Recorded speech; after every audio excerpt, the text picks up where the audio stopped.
21 jaar, zit op kot in Gent. Studeert sociale wetenschappen, maar hij blokt niet echt. Spendeert zijn wekelijkse cash de eerste dag. Hij verkocht om rond te komen, maar nu leeft hij ervan.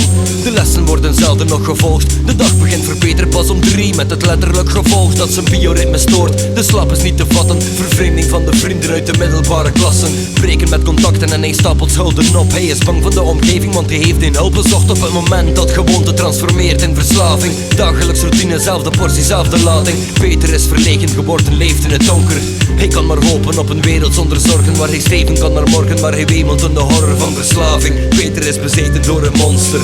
We zijn onder controle van het beest, en als niemand op de wereld die het weet. Verslaving is het einddoel voor al die consumeert. Lam geworden door de menselijke wereld om je heen.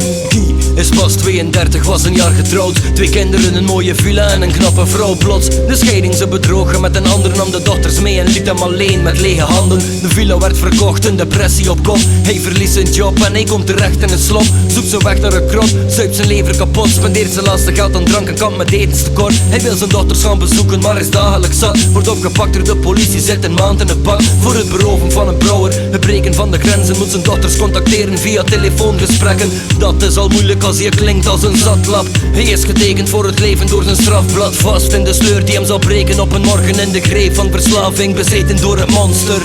We zijn onder controle van het beest, en als niemand op de wereld die het weet. Verslaving is het einddoel voor al die consumeert. Lam geworden door de menselijke wereld om je heen.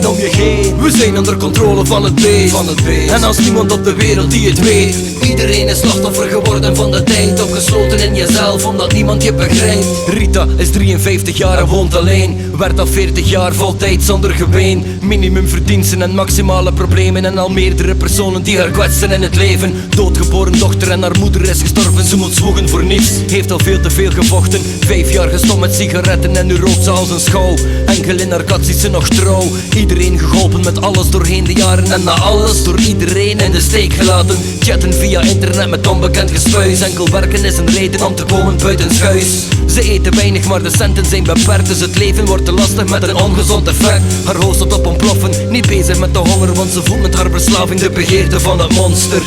We zijn onder controle van het beest, en als niemand op de wereld die het weet. Verslaving is het einddoel voor al die consumeert. Lam geworden door de menselijke wereld om je heen.